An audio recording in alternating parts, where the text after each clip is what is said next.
Hello, Cryptonauts, and welcome back to another episode of Cryptocurrency Chat. I am your host, Blockchain John, here with my co-host, Jake Jabarelli. How's it going, Jake? Pretty good, thanks, John. All right, so this is a random podcast. We just wanted to get into what the top 10 market is doing and the crypto news. So let's go ahead and get started with that. But before we do, make sure you guys check us out in YouTube, Discord, and Twitter. Or just go directly to our website at, www.c3media.tech. That's the letter C, the number 3, media.tech. That's our website. All right, so we're getting our top 10 from CoinGecko.com. Don't forget to collect your daily candies. Make sure you log in, sign up. Okay, number 1, Bitcoin settling at $33,996.72 with a 7-day a loss of 2.1%. Number 2, Ethereum settling at $2,143.48 with a 7-day loss of 3.8%. Number 3, Tether settling at $1, of course, with a no gain, no loss in 7 days. And number 4, Binance Coin settling at $323.37 with a 7-day gain of 8.4%. Number 5, Cardano settling at $1.34 with a 7-day loss of 4.8%. And number 6, XRP settling at 63 cents with a 7-day loss of 5.7%. Number 7, Dogecoin settling at 21 cents with a 7-day loss of 13.5%. Number 8, USD Coin settling at $1, of course, with a 7-day loss of 0.1%.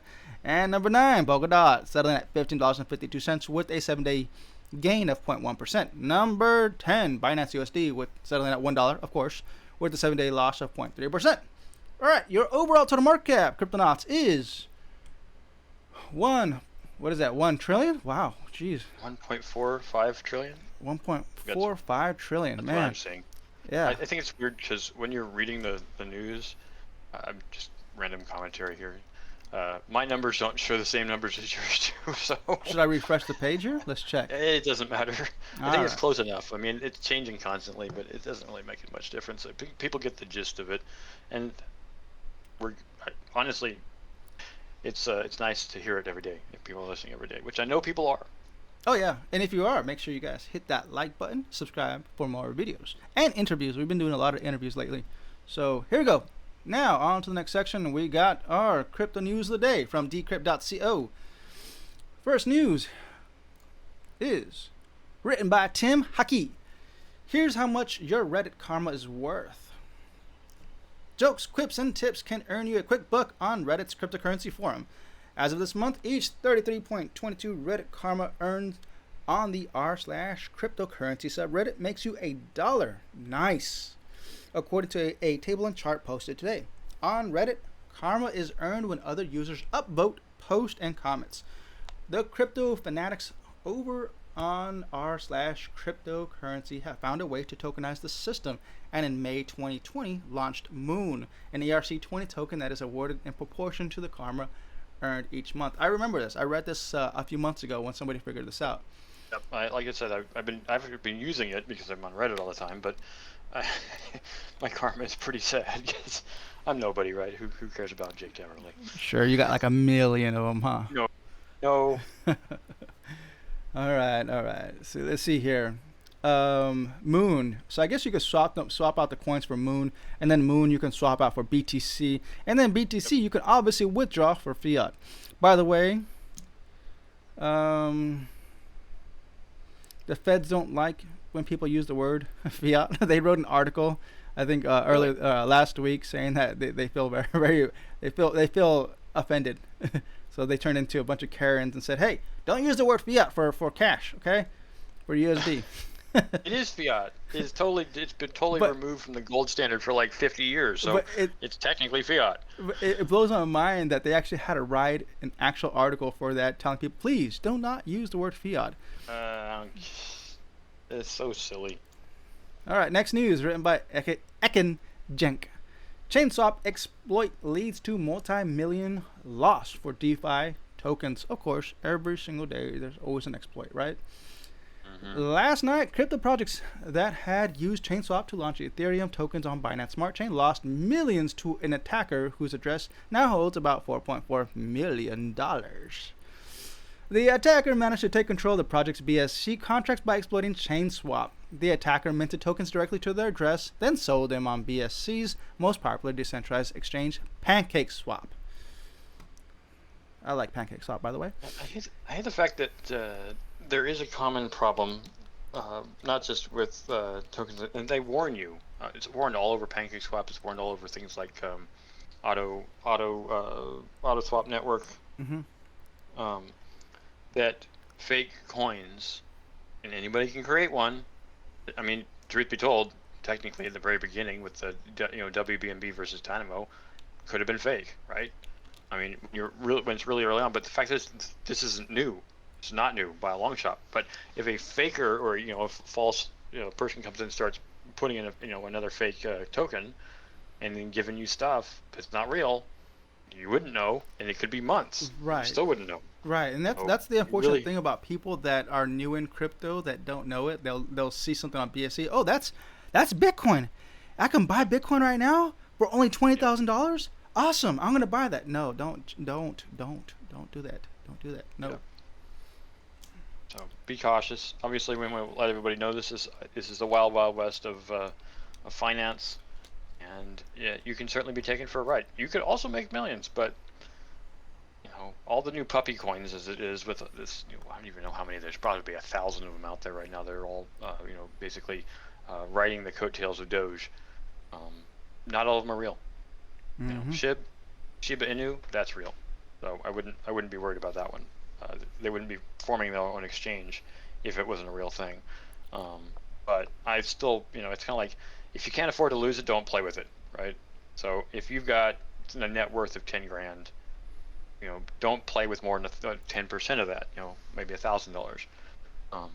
But you have to be willing to lose that money if you're willing to put it out there. Now, if you make a lot of money, great. Like my personal policy is, once I make 2x, I sell half. That way, I get back my original investment, and then at that point, the money is free. So get your money back, and then go make the big bets. I'm going to buy all the I don't know what the latest puppy coin is. I'm going to spend $1,000 on the latest puppy coin, and look, all your money disappeared. What? But it was free, so it doesn't matter. Yeah, see, that's what I didn't do when I sold off my Ethereum back in the days when it first came out as an ICO. I sold off, I think at I think it was like $3 at the time. I bought it at 30 cents, so it wasn't bad. It wasn't bad. I made some profit. If you'd sold off at 60 cents, you would have made your money back. But right. But instead of holding, like you said, holding on a portion of it, I ended up just swapping it all out. And now it's worth over $2,000, and wah. Yeah, live and learn the hard way. Yeah. Anyways, I wanted to ask you, Jake, since the article's not on here, it was probably on another day, but that the Chinese miners are being banned from mining in China, and they're moving all their rigs, and a lot of the smaller miners out there, they're actually planning on selling off their GPUs on the market. Yep. Oh yeah. What do you plan on, if it hits the States? Do you plan on buying some? It's already in the States through Alibaba, so yeah. Oh, okay. Are you planning on buying some? Because you're the one that has a mining rig, so we're looking at it. No, okay. my finance guy is already looking at routing some of those. We have one miner guy we're looking to buy a bunch of 3080s from. Now what's like? How do you know if they're real 3080s? You don't. But I don't also buy from Alibaba anymore because I've been burned. I see. Okay. I'm just saying that Alibaba is a place to get them from. The only thing the best advice when buying online is use a payment source that you can get refunded on.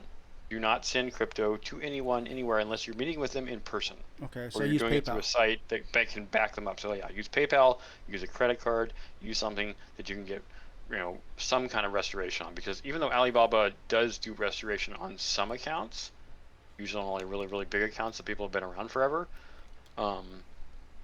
there are mock sites that look exactly like those popular ones, and unless you're working with somebody who's a real person, and you either speak Chinese or they speak English well enough that you can understand them, and or you can meet with them in person, and even then, you're still not 100% certain you're going to get what you need. I can't tell you the number of times that the people I've worked with in the past who've bought from China for other person, nothing to do with crypto at all, and still got screwed. So it doesn't really matter what industry you're in. Not everybody's above board. So good advice. Nice. Yeah. All right, there's your 2 Satoshis for the day. Next article written by Tim Haki. Stacks surges 12% overnight while Bitcoin stagnates. Of course. While the rest of the $1.4 trillion crypto market stagnates, Stacks enjoyed a 12% overnight surge to $1.39. The gain, I don't even know what Stacks is. I never heard of it. The gain continues a week-long rally that has inflated the price of Stacks by 61% since last Sunday, according to CoinMarketCap. While that's music to the ears of Stacks holders, the coin is still halfway off its former all-time high of $2.82 set on April 5th this year. Created by Hero, formerly Blockstack, the Stacks blockchain brings smart contracts to Bitcoin. It opens up a world of entities and decentralized applications on the ancient blockchain. Wow, really? Bitcoin is an ancient blockchain, huh? Which is usually reversed for payments and HODLing. Stacks has used proof of transfer, POX, consensus mechanisms since the network launched Stack 2.0 in January. POX enables STX holders to lock up their tokens for a fortnight in exchange for Bitcoin rewards of up to 18% a year. It's pretty good. Not a bad deal. Especially using Bitcoin. It's obviously been around for so long, apparently. Now, is it true that there's this word going around that's new to me? I keep hearing the word virgin Bitcoin. When miners mine the actual blocks and they earn those rewards, and they're the only ones that have ever touched those Bitcoins. Those are considered virgin Bitcoin. Now, apparently, those are worth more, which doesn't really make sense to me. But those are worth more than It's because they're not being held. Virgin Bitcoin is from people. It's like what's it called, Nuevo Rich, which I think in Spanish means new rich. It's the people who've only recently come into money and don't really know it, versus the old rich people who had wealth for 100 years or something. The new wealthy are very loose with their money, which means that they're most likely going to sell it.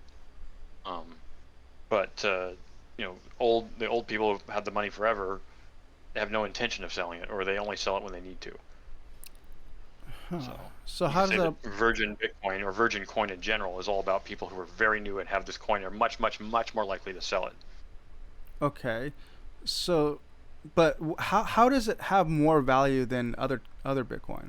Because apparently that's because the thing. Actually, it's available in the market. Like this is the thing that I think and we were talking about this. I don't think it was last time in the podcast with Sean for Dynamo, but I think the one before that, and that was, it's hard for people to really understand what the true value of the entire market is, and people falsely, unfortunately, and it's a little known fact, but they falsely assume that because the price of a coin is X, that means the entire market cap is Y.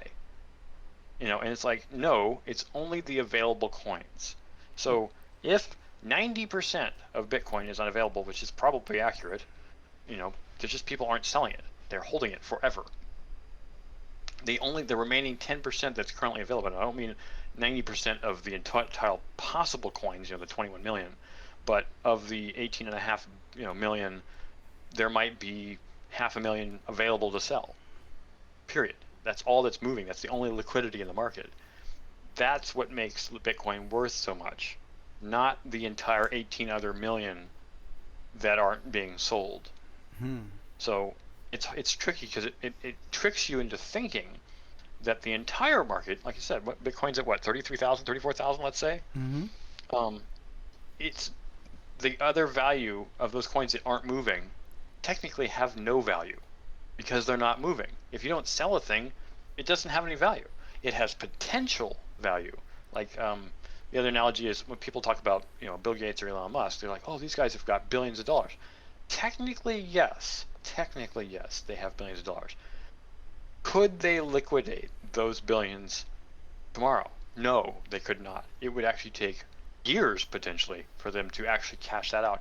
And this is the kicker, because of the transaction of trying to liquidate all that money, their value of what they actually had would depreciate. When you start flooding the market with a lot of coin, the value go down really fast because people start selling. So is Elon Musk and or Bill Gates and or what's his name, Amazon guy, Jeff Bezos? It's slipping my mind. Yeah, Bezos. If they tried to actually liquidate all the money they have, they would not end up with the hundreds of billions that they currently have. They would probably be quite significantly less than what they're currently valued at. So this is also true with Bitcoin. So the analogy I'm trying to make to that is that if a lot of people started liquidating Bitcoin right now, just took it out of their whatever cold storage that they have, the price would drop really fast, go back below 25,000 or below 10,000 or 20,000. It would go way down because there's so much liquidity. Right. So scarcity brings value. Yeah, scarcity makes the price go up. So it's important to recognize that the scarcity makes the value high, and that the actual value is not what it's currently priced at. And it's like I said, it's a misunderstanding of how finance works. It just makes people think, oh, Bitcoin, look, it's worth 30,000, 63,000. It's not. It's just what the amount of coin is available is being willing to be sold for right now. That's a good point. That's another 2 satoshis for you, huh? Nice. Okay. Something I learned only about 6 months ago, and I was like, man, I have been messed up all this time. Dang it! I thought my coin was worth way more than it's not. It's just because no one's willing to sell, and people want to buy. So like I said, low supply, high demand, price is high. And of course, it wouldn't be beneficial for big time investors like what's those big financial institutions that are buying up. Goldman Sachs and any of the finance, not angel investors, but SoftBank. What's the one? What's the other one? You know what I'm thinking? Deutsche Bank, SoftBank, Goldman Sachs, any of the really big finance groups that are out there. Yeah, it wouldn't be beneficial for them to dump their coins on the market because that would they would lose a lot of money if they did that. Oh yeah. And at the same time, they're not going to. The point, they know how this works. They've been around a long time. They know that if they buy it up and hold that that store of value, that it will retain. It's the same thing when the price of gold drops. Suddenly there's tons of liquidity, so the price drops. What's interesting is that there's also this other market that's not publicly available, and it's these big time investors that do OTC. Yeah. Right. And that is a flat fee for millions of Bitcoin, or not? Well, yeah, right. Well. Thousands, should I say thousands? Thousands of Bitcoins. Yeah. Millions is, the price is really high. So, anyways, we're way off topic. Let's move to the next news article written by Andrew Hayward. Los Angeles Dodgers to auction NFT with physical World Series ring. What? What is this? Yep. The Los Angeles Dodgers, Major League Baseball reigning champion from the 2020 season, announced this week that it will auction a physical World Series ring as part of a package with a single edition non-fungible token NFT crypto collectible. The bundle, which will open up for online auction on Monday, July 12th, that's tomorrow, will also include an opportunity to throw out a first pitch at a game at Dodger Stadium in Los Angeles, along with tickets to the game. The auction will last through Thursday, July 15th, with all the proceeds going to the Dodgers Foundation, the team's social justice-centric charity. Nice. Yeah, that's pretty cool. I like when they do this kind of stuff. Yeah, tying it to real-world aspects. And that they're going to try to, per the comment in the brief at the top, Kenny Digital, first official MLB NFT sold this week for more than $70,000. Wow. Nice. They know there's value out there. They know it'll work. And it is. It almost seems like NFTs are more valuable to people who already have money. What surprises me is that NFTs are still a thing. I thought they would phase out by now, but it looks like they're here to stay. I think it comes down to a perspective of understanding the value of what an NFT can be. The reason that it blew up so fast at the beginning, people were like, "Wow, I could potentially make an awful lot of money on this thing," and so it's the crypto bros really kind of blowing the value of NFTs out of proportion. Crypto always finds its stride. It always gets back to what it's supposed to have been once people settle down with the FOMO. So. All right, I think we got our last news article of the day. Yep. Written by Ekin Jenk. Bogendorf twins. I don't even. Oh yeah, I remember these guys. Okay. Bogendorf twins claim they helped invent Bitcoin. What?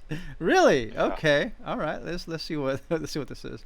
French TV personalities and former theoretical physicists Igor and Drika.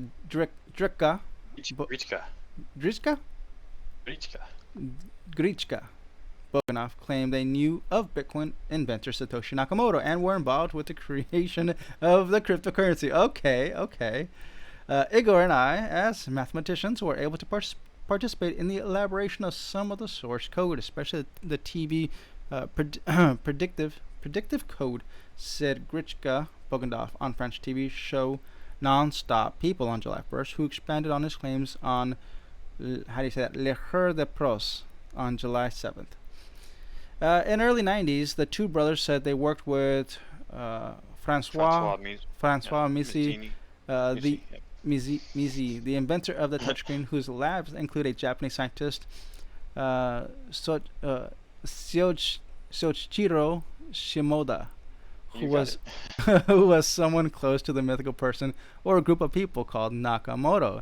The Bogendorf twins said they would often discuss ideas about a digital currency with Shimoda though they didn't specify any details. The Bogendorf twins also claimed that Nakamoto gave them two ancient bitcoins in physical form when Bitcoin was created in 2008. Okay, where are they at? Show me.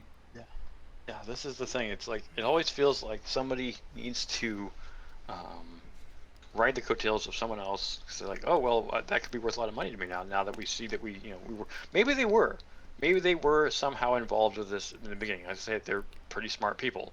That's not all that impossible. A person could be involved with this in the early days. But the thing that is weird to me is why you'd be involved with something like that and then not continue to do it if it didn't. I mean, it makes me think they didn't care. They're like, oh yeah, we kind of got to know those people in the beginning, but it meant nothing to us. Mm-hmm. And then they forgot about it, and then you come back 10 years later, and they're like, oh yeah, that thing that's worth a lot more money now. Now suddenly we care because it's worth a lot of money. Yeah. It's all about the money. If Bitcoin was still valueless like it was in the beginning, they would have nothing to do with it. Not even past their radar. Right. Like, yeah. I don't even know who they are. This is. I mean, I've seen images of them across the internet, but I don't know who they are or what they do. They look like they have a very cartoonish face. Yeah, it does seem that way. Okay. Despite the bold claims about their involvement with Bitcoin, the twins' passing mention of their supposed investment in Ethereum has attracted even more attention. In a clip. How do you say ricocheting around Twitter? Ricocheting around Twitter. Igor Bogendorf says, "I've invested in Ether. However, wow, like I said, I've invested in Ether. However, the preceding sentence in the full video is a taxi driver said to me." There is, after all, a long-standing meme that the twins are able to control the market. They're those type of people, huh? Oh man. During the interview, the Bogendorf twins also announced they would launch a cryptocurrency called ExoCoin. Of course, this is a show for their ExoCoin. Of course, who would have thought? Oh no, they didn't share details, but if the conspiracy theories are anything to go by, the mighty Bogendorfs will force their way to victory. Of course. Yep. It's all about the shill. I'm thinking. I think you announce one thing only to diverge or distract from another. Right. How many times large firms were saying, "Oh, we're not buying Bitcoin. You shouldn't buy Bitcoin. Nobody should be buying Bitcoin. Stop buying Bitcoin," when they're in the background buying Bitcoin. Yep, I've mentioned this before. I've had some buddies of mine that worked in the banking industry, and they were too scared to buy Bitcoin at the time. Years ago, I think early 2017. And I told him, hey man, you got to you got to buy some Bitcoin, man. You got to figure it out. Try to get yourself a wallet and buy some Bitcoin, because if anything, the banks are buying Bitcoin. They're just telling you you can't. It's like, but what if they catch me? What if I get fired? It's like, man, I mean, I don't know what to tell you, but you got to figure it out. You got to figure out how to get yourself some Bitcoins. Go to Bitcoin ATM, try to get it. It's at a good price. And what happened later on in late 2017, the fourth quarter? It went up. It went up to all-time highs. Way up. Much less. Well, actually, it's about, what, 75% higher than it was in 2017 and in 2017 now, which is, like I said, not due to the total volume. It's due to just what's available. But it is also popular. I couldn't tell you the number of people I've talked to, and maybe you even know. How many, I've used this analogy before, muggles, it's a Harry Potter analogy, people who don't know coin, who buy coin, and they're just like, I have coin, and like, what did they buy? They bought Doge. Yeah. Why did they buy it? Because it was popular. Not because they understood the intrinsic value of the coin. No. They bought it because everyone else was buying it. It was FOMO, and they FOMO'd. So I met this guy over at the bank. I was withdrawing some fiat from the bank, and there was this guy in front of me that was asking the teller if they do any buy or sell of crypto, because he had himself a nice bag of Dogecoin. So I bumped into him outside. Well, I kind of stopped him and kind of questioned him, like, hey, you said you had crypto, I found him in the alleyway. It was at nighttime, dark, no one can see what we're doing. Okay, I heard you got some crypto. Doge knife on him. Doge knife. And I was just curious what he was all about. He didn't say he had Dogecoin initially with the teller. He just said he had crypto. So, but when I talked to him outside, he had just a bag of Dogecoin. He was so excited. He was so hyped. Like new people that get into crypto, they're so like ultra energetic that they got to talk to people about it. So this guy, he didn't stop talking like forever, and I had to leave. I was just going to the bank on my lunchtime, and I just want to do my thing and go back to work. But he just kept talking. He's like, okay, so first of all, I'm going to tell you, Ken, and I told him I was going to talk to him, talk about him on the podcast when it goes down, because it's going to go down. And what happened? It went down, because I think at the time when I was talking to him, it was worth like I think 65 cents, 70 cents at the time. I said, dude, first of all, why do you have it? Well, because everybody has it, because what's his name? BitBoy. I think he said BitBoy. BitBoy was talking about it. I saw this guy on YouTube, BitBoy, and he's saying that it's the next best thing. You got to buy it. You got to buy a bag of it. So I did, and I feel pretty good. It's still going up. I was like, well, if you're making profit, sell out. You get out of it right now, because it's going to go back down. Because it's going to go back down. It's going to go back down. And what happened the following week? It was literally the following week, and it went down. Sorry, Ken, for your losses. I know I don't know. What do you think? Do you think Ken sold out, or do you think he hodled, or do you think he sold out? Probably still hodling, but I mean, a lot of people will just buy, and then like I said, a ton of people. I just couldn't. Every single person hit me up and like, hey, should I buy Doge? No, don't buy Doge. Don't buy Doge. Unless you just want to lose money, don't buy Doge. And I was just talking to a friend just literally yesterday, and she's like, oh, well, I bought some Doge. And I was like, why? And she's like, well, it was valuable. Like, did you sell it? No. Okay, well, See, but that's probably shouldn't have bought it. That's what you're talking about. That's what you're talking about, is that when people think it's valuable because it's worth 20 cents, it's like, no, that's not how it works. That's not how it works. You can literally buy the same price. If you bought $1,000 worth of Doge, you can buy $1,000 worth of Ethereum, $1,000 worth of Bitcoin. Just because it's sitting at $33,000, $34,000 doesn't mean you have to buy $34,000 of it. But people see, oh, it's worth 20 cents. I can buy 100 of those. That's not a problem. It's like, no, that's not how it works. It's not just that, but it's highly speculative, and this is the problem with Doge. Doge doesn't have any intrinsic value. It's just a meme coin. It can go up, but it's so based only on public opinion. It's based off of what Elon Musk says. Or basically the Twitterverse. So it's just the ebb and flow of public opinion, and that's not something you should buy anything based on, unless it's, like you said, maybe a movie. You go to the movies, you got your content, you got your pleasure of having watched the movies, you're done. right? You got something for that exchange. But if you're just playing with your money, you know, like you got $20 to blow on a lottery ticket, I would say blow it on Doge, because at least you'll have something left. When you've played the lottery, you have nothing left if you didn't win. You have pieces of paper, which you could, I guess, write on. But that's it. At least with those, you'll have some value, even if the value goes down in the future. But the fact of the matter is, and that's what I told people, I said, the value of Doge goes up and down, just like the crypto market, up and down, up and down. That's what it does. That's what it does constantly. If you have the wherewithal to get in at the right time and sell later at the right time when you get out, you did the right thing. You made money, which is what everyone's trying to do. But don't look at Doge, particularly, as an investment. It's speculative. That's the key, I think, when it comes to Doge. If you're looking at something like Dynamo, which I realize is still new, and we keep talking about it, Dynamo has a huge potential. It's not really so much the point of the price. You know, the point of the price, great, the price is, 30 cents, I think, right now. And it's fluctuating a lot because it's still so new.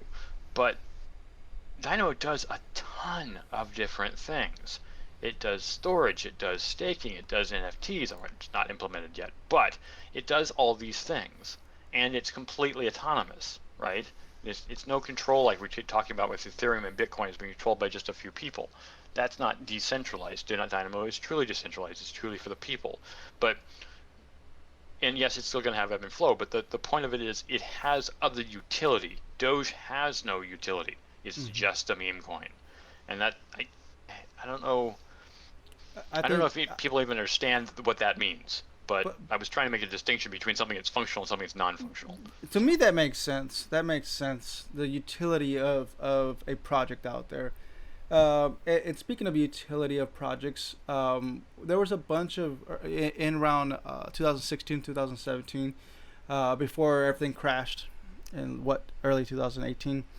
There was a bunch of ICOs, Ethereum ICOs on the market, and these were awesome projects. A lot of them would have succeeded. This is the way I divide it. There's scam coins.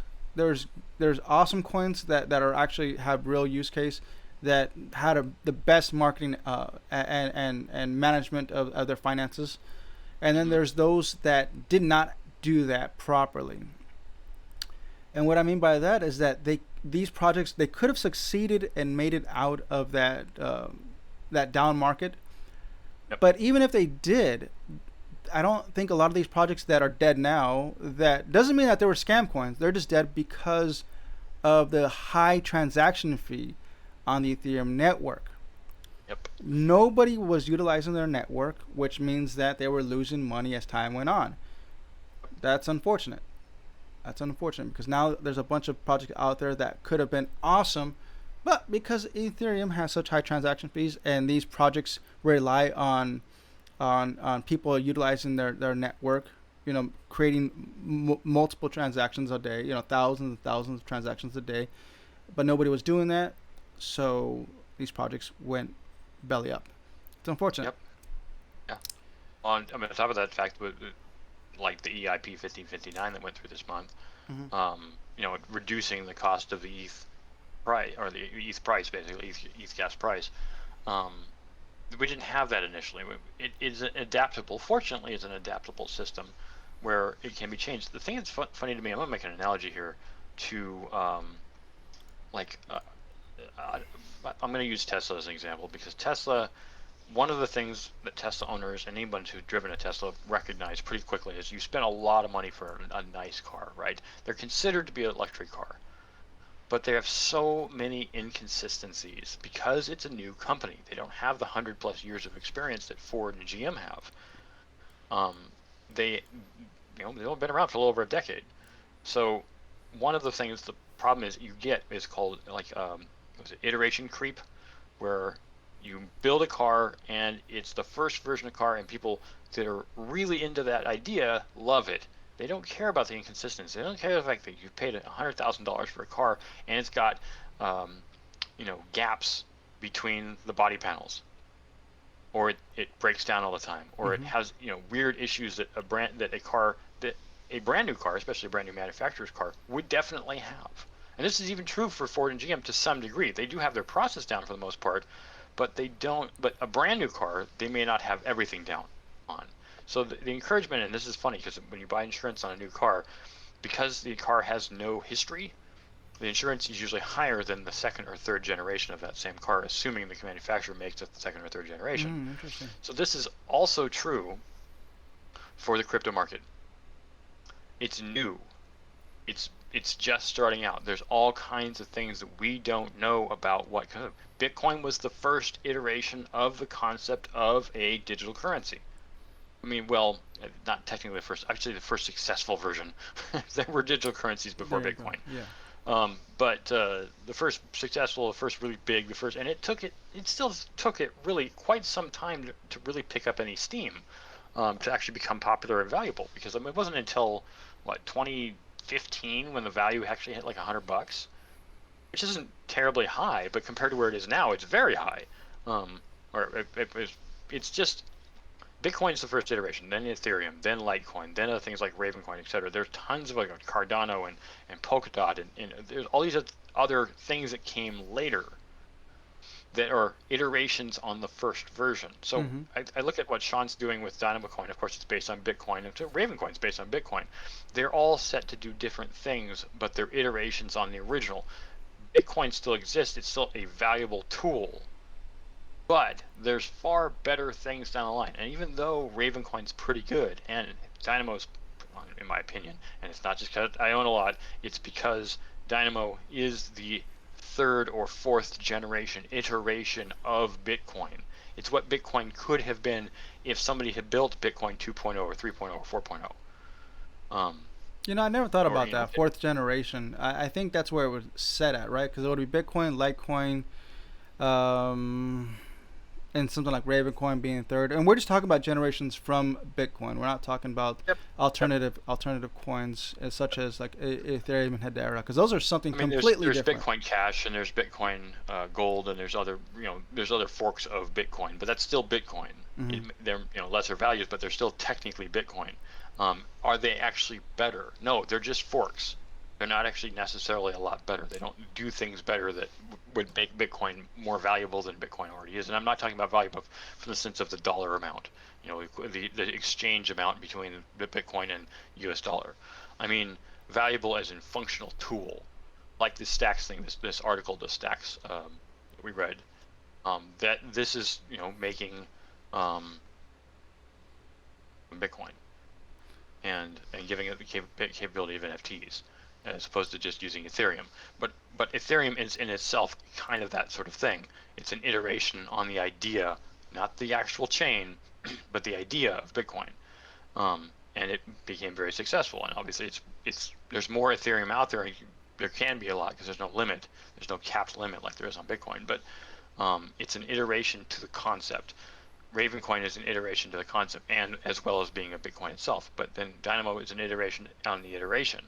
So there's improvement functionality. I can't even imagine what there's going to be in another 10 years, the next better iteration of the coins, the concept of Bitcoin, or the direct iteration of Bitcoin. It'll be far better than what we see now, but does that mean these other coins won't still exist? Yeah, they'll still exist. But will they have as much value? Yeah, maybe, because they've been around for a while. The thing that I find is interesting, and this is the analogy I'm trying to make, this whole concept, is normally iteration comes at a private expense. Bitcoin is not a private thing. It is a public thing. It is a world public thing. And the iteration that Bitcoin is having on the world is fascinating. Because in the past, it was private industry that did the iterating. They did their own development, realization, and made a new, better product. These products are being made by the world's people, no corporation explicitly involved. And to me, it's weird how at the world's expense, Bitcoin or Ethereum or Ravencoin or Dynamo Coin or any of what next iterations are being made at the expense of the entire planet as a whole. And I'm not trying to get onto any globalization crap. I know there's so much political BS on that. Don't even want to go there. To me, this is the world coming together and forming an ideal that we all wanted at one point. There's been governments and there's been people. And the governments want one thing. They are people, obviously, but the people themselves are definitely not their governments. by themselves when they're not government officials. And the people want something better. That's what Bitcoin came of. But it's neat to see, the iteration of an idea on the world scale.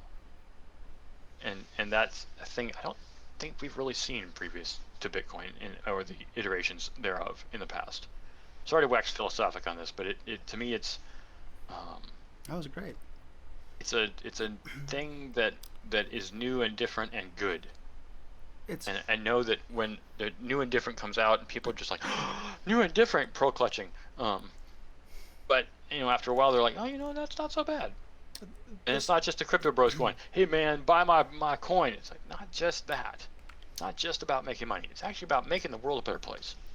But the unfortunate thing about what's happening in real time as we speak is that corporations and banks are buying up crypto, without a doubt, because they recognize its value. Right. They recognize its value. So what's the original use case of Bitcoin? To be decentralized, right? To have a free market of money, or crypto, to be detached. It's a public ledger. Yes. No, it's a public ledger. The one thing that the big businesses can't do is they can't hide their money. Right, but if they buy Bitcoin, we can see it. What I'm trying to get at is that there's going to be a time, and most likely the next generation growing up, they're not going to be able to purchase or mine crypto the way we do. They're going to have to go to a bank and purchase that. That's eventually, possibly. But yeah. I mean, everyone. How many coins are there right now? Let's look at the list. 8,400. All right, let me refresh the page, see if it's changed in the last minute. Nope. Okay, 8,436 coins. 8,400. What are you talking about? Which coin? Top left corner. I'm not talking about one coin. I'm talking about all coins. Currently, according to CoinGecko, the total number of coins in existence, and like you said, CoinMarketCap might be different than that. But the total number of coins is slightly over 8,000, or close to 8,500 total coins in the market. And that's obviously going to change continually. Prior to Elon Musk really pushing Doge, there was something like 6,000, I think. So we've gone up like 2,000 coins, different chain-based coins, in the last, let's say, 6 months. Wow. More coins will there be? There will probably be a lot more coins. I couldn't put a number on it. I'm sure for sure there's a progression. For sure, there's a lot more coins than that out in the wild. This is just what's being accepted on CoinGecko right now. Well, but listing service, right? It's not actually necessarily on an exchange, but you usually have to be on an exchange in order to get on CoinGecko. But what I'm basically saying is that we keep having more and more coins added. There's more and more networks. There's more. It just keeps progressing. What will it be like in 10 years? I have no idea. This is a whole new thing, but that doesn't mean it's bad. And just because corporations want to own, Bitcoin, they, unlike anything prior, even whatever e-currencies existed prior to Bitcoin's, origination point, so they were still controlled. They were still controlled by corporations. This is uncontrolled. I mean, yes, it is somewhat centralized, but I think your point is that once a bunch of banks buy almost all the Bitcoin there is, then how do people get Bitcoin, right? So this is what I want to get at with corporations buying crypto. I want to use PayPal for an example. For those that don't know, you can buy Bitcoin, Ethereum, I think, on PayPal. But you don't actually get that Bitcoin. You get a number associated to that Bitcoin. Yep. You could only withdraw fiat. So that's the issue that I have, is that I want the Bitcoin. I don't want fiat. You don't want a certificate that says you own it. Yeah. You want the coin itself. And that's what's going to happen in the next generation. More and more of these institutions are going to be doing that. Banks will be doing that. Oh, you want to buy Bitcoin? We can give you a certificate of that. No, that's not a problem. We can give that to you. And guess what? A lot of people will succumb to that because it's not as easy to adopt cryptocurrency, to set up your wallet, to secure your keys. It's very challenging when you give that much power to people. It's easier for the normal people, for the average person out there, to allow institutions, corporations, and banks to hold those cryptos on their behalf and to receive that certificate, like you said. Unfortunately, that's the way the next generation is going to receive their cryptos, which is a sad thing because that means crypto will be centralized. Uh, I, maybe. I don't think it's. I mean, Bitcoin itself was born out of the need to get away from that. Yes, they're still going to do that. But does it have? Will it be everyone? No, it won't be everyone. I mean, I'll give the example of probably the biggest. Actually, I'm certain of it at this point. The biggest example of the attempt to control a massive number of people and their actions, which is China. I'm not trying to go political. I'm just saying what I've observed. China appears at this moment to be attempting to control a lot of its people. And it seems like they've been trying to do it for a while. It's not new. But the thing that's disturbing to me is that centralized control ideal. But do they get everybody? No. I mean, for a while, Hong Kong was a holdout. It doesn't seem to be that anymore. But will they control the planet? No. If people don't want it, it won't happen. So they might. Like I said, I'm not trying to be political, but I'm talking about the news I've observed. In particular, China claims that Taiwan belongs to them. Taiwan says the opposite. Taiwan says, no, you don't own us anymore. I mean, yes, technically, a long time ago, Taiwan was part of the Chinese general nation. Taiwan does not recognize China. China does not agree with Taiwan. Does that mean it's going to end? Well, if no one does anything and China tries to take Taiwan by force, yeah, it'll end. But if everybody fights, it won't end. And that's true of crypto. If everybody just lets the big institutions take over, then yeah, crypto's going away. It's not going to happen, in my opinion, because I, for one, will not allow it. And I think you're one of those people too, and hopefully a lot of people listening to this podcast are also of those like-minded. Not going to let corporations just I hope you're right in regards to that, because I want that to be I want that to happen. I want there to be decentralization. But the reality is, I'm going to come back to that, is that people don't want to have the difficulty of maintaining their wallets, maintaining their private keys. It's a scary thing to give that power to people. Like, it freaks. I don't know how many people you've helped out try to set up their wallet. But the moment I sit with somebody, I'm like, okay, yeah, sure, I'll get you into crypto, no problem. It's very easy. Of course, for me, it's very easy, but for them, it's like, okay, download this wallet. Okay, now these private keys, these 12 keys are your private keys. If you lose these keys, all the money that you're putting into this wallet will not be accessible to you or anyone else. It will be considered a burned wallet. They go, what? So how do I get my coin back? Can I just do, what's it, lost password reset? It's like, no, you are now solely responsible, and you're the only person that has access to this wallet. But no one else can help you with this. This is yours. All right. Well, I don't. That's a lot. That's a lot to handle. What if I put too much money in there and I lose these keys? Well, do not lose your keys. That's the whole point about being decentralized and being detached from the organizations. It scares people. It really scares people. Another factor is, and this is the thing that's so funny to hear, friends who are in that situation. They're like, well, what if the internet goes down? I've heard that one too. Like, well, what if all the computers go off? Okay. I think we'll have other problems to worry about if that happens. But let's go from the speculation that the internet goes down and you can't, or you can't get access to it.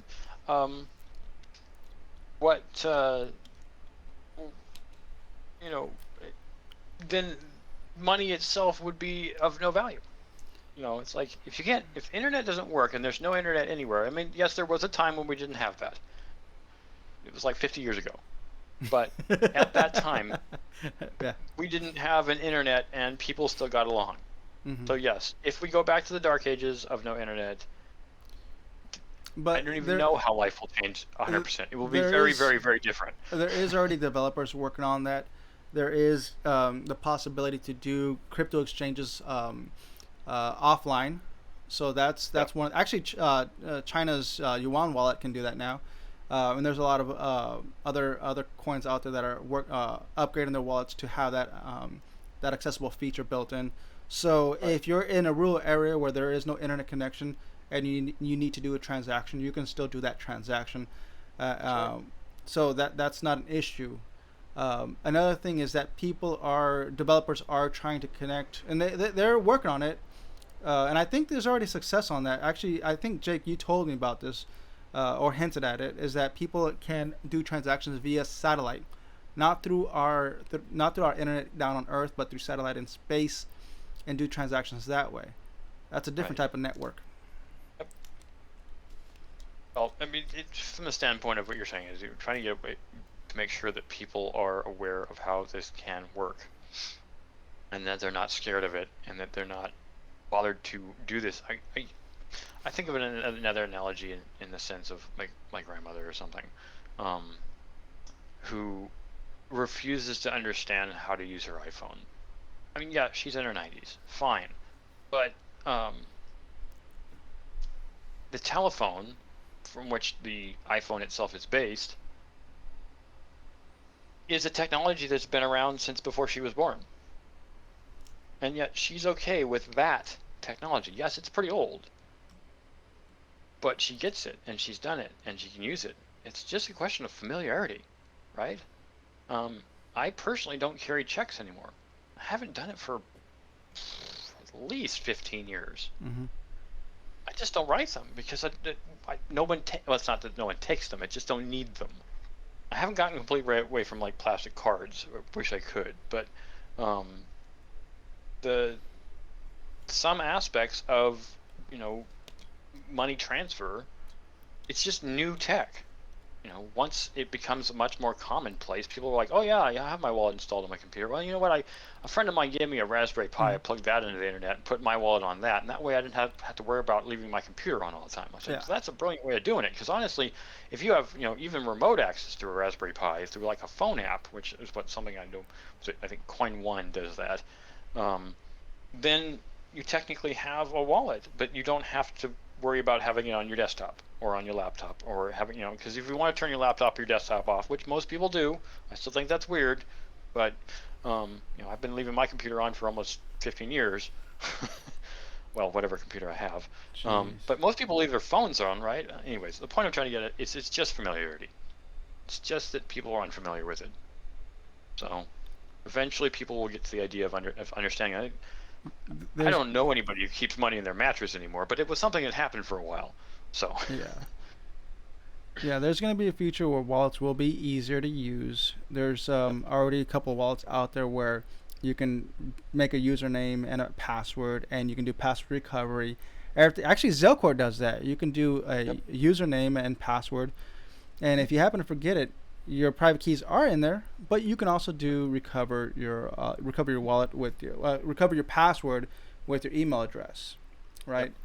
yep. So that's a way to do that. But be careful with that. Make sure if you can encrypt that or do 2FA or was it 2AF or what is it? What is it?